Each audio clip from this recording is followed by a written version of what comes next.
Buenos días, o tardes, o noches, o lo que sea. ¿Sabías que la calle con más bares por metro cuadrado del mundo se encuentra en Pamplona? Más concretamente es la calle San Nicolás, ya que cuenta con cerca de 21 bares en los 190 metros que mide la calle. Y eso más o menos daría a un bar por cada 9 metros. Pero bueno, a lo que íbamos. Hoy toca hablar sobre el sexto pleno celebrado en el Ayuntamiento de Arcoyén el pasado 23 de abril. Bueno, antes de empezar, decir que este pleno fue bastante intenso, hubo bastante buen debate, ya que se presentaron 4 temas en total, algo bastante atípico. Normalmente se suelen presentar una media de 2 a 3 temas. En primer lugar, se presentó una propuesta de programa solidario obligatorio. En segundo lugar, una propuesta de debate inclusivo. En tercer lugar, una propuesta de familias numerosas que la presentamos un compañero y yo. Y por último, una declaración de salud infantil. Respecto al programa solidario obligatorio, el parlamentario que presentó esta propuesta decía que la juventud de hoy en día vive en una burbuja. Y entonces, para salir de ella, fomentar los valores democráticos y desarrollar un compromiso y una constancia de los jóvenes, proponía la creación de un programa solidario obligatorio.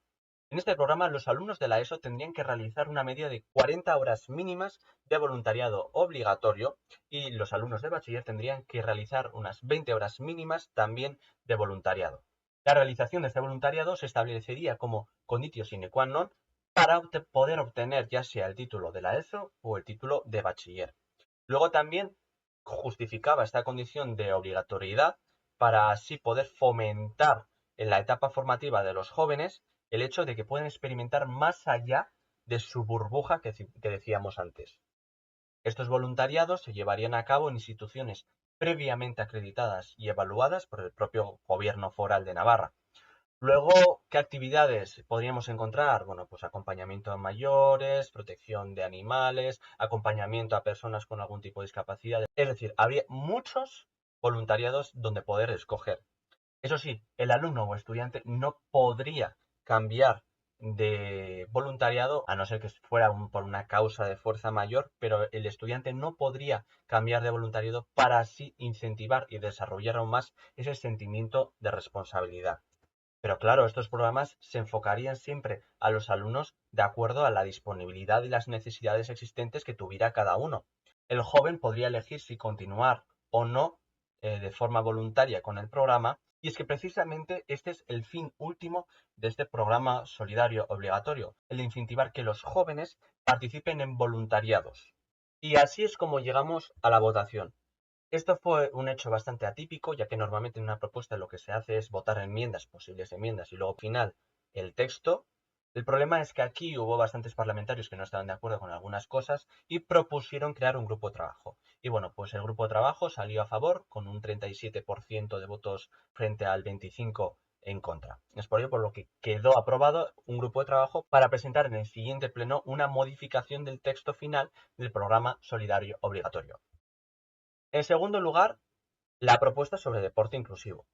Los parlamentarios que presentaron esta propuesta decían que el deporte es un elemento básico de mejora, sociabilización y de inclusión. El problema es que las personas con discapacidad a día de hoy se encuentran con diferentes barreras, ya sea la barrera social, la falta de especialidades o los problemas logísticos y más aún sabiendo el alto coste que requiere en muchas ocasiones el adaptar la infraestructura a las personas con discapacidad.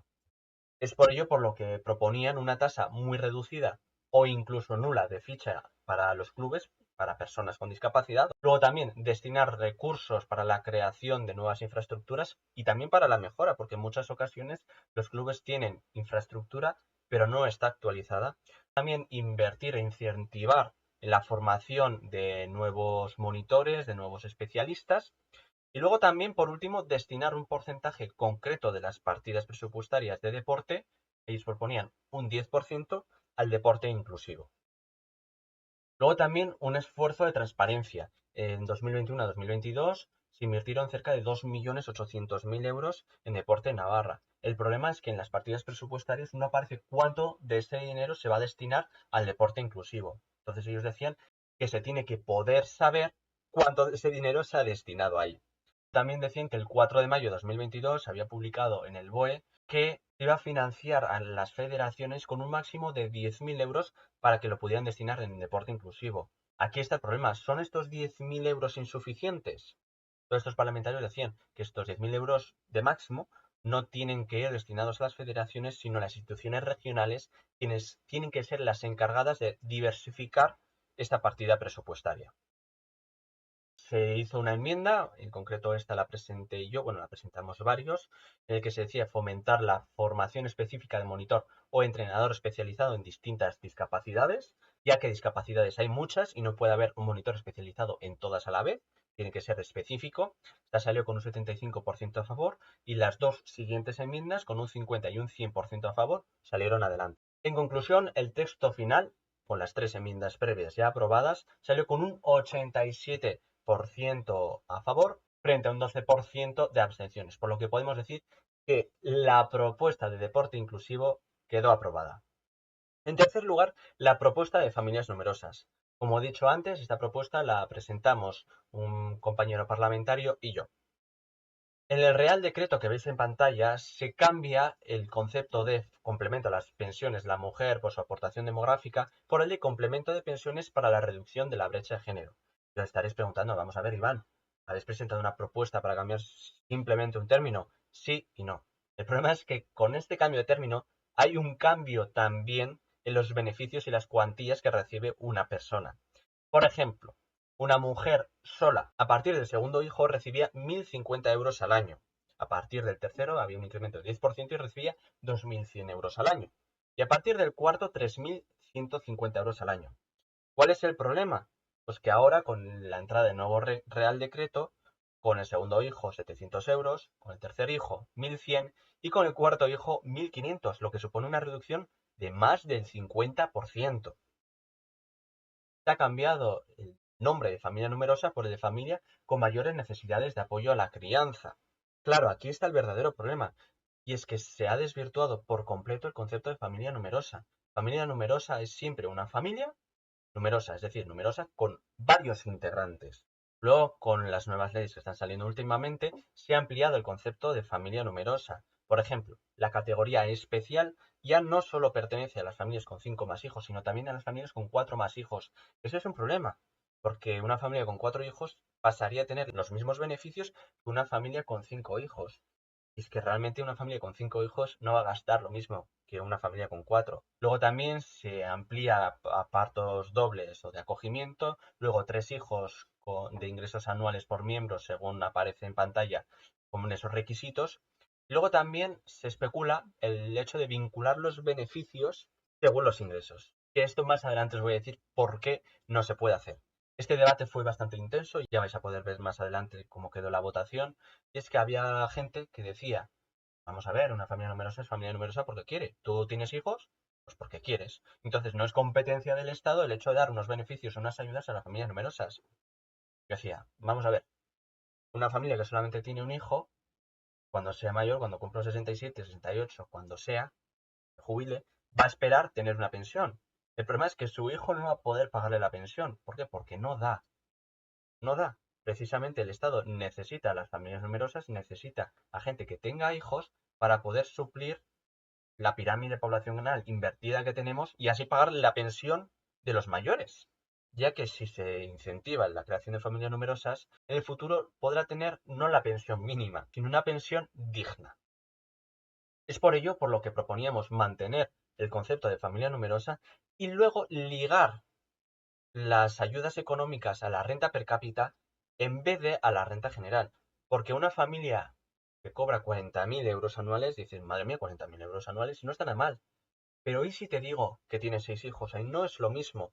No va a gastar lo mismo una familia que cobra 40.000 euros anuales y tiene 2 hijos o 3 que una familia que cobra 40.000 euros anuales y tiene 8 hijos. Por ello proponíamos ligar las ayudas económicas de beneficios de familia numerosa a la renta per cápita y no a la renta general. Bueno, hubo una enmienda, en este caso la presenté yo por un error léxico que se decía en base a en vez de con base en, que salió por el 75% a favor, y luego el texto final con esta enmienda previamente aprobada salió con un 62% a favor frente al 37% en contra. Por lo que podemos decir que esta propuesta por la que me presenté al Parlamento Joven para defender a las familias numerosas quedó aprobada. Ya, por último, la declaración sobre salud infantil. El parlamentario que presentó esta propuesta decía que el 28 de febrero del 2023 las Cortes Generales habían aprobado la famosa ley trans que tanto revuelo causó y sigue causando a día de hoy en España. Bueno, en concreto la sección 5 de la ley dice que un joven puede someterse ya a los cambios de sexo si presenta la madurez necesaria. Entonces este parlamentario decía, ¿qué baremos se va a utilizar para valorar la madurez que tiene el joven? ¿Y cuál es el papel que tienen los tutores legales en el cambio de sexo de su hijo? Porque decía, ¿por qué un niño no puede beber alcohol, no puede fumar, no se puede tatuar sin el permiso de sus padres, pero sí que se puede cambiar de sexo? Luego también criticaba en cierta medida las terapias de transición, ya que decía que los bloqueadores de hormonas en la pubertad condicionan al niño. Luego también que en ocasiones las personas transexuales quedan infradesarrolladas. Luego, por último, que es de carácter irreversible, ya sea de forma externa, por el vello facial, o de forma interna, ya que en ocasiones las personas transexuales experimentan problemas de incontinencia urinaria. Luego también citaba un estudio, que os lo estaré dejando en la pantalla, en el que se afirma que hay una estrecha relación entre la presencia de autismo y la transexualidad. Y decía que se están atajando problemas de salud con soluciones biológicas.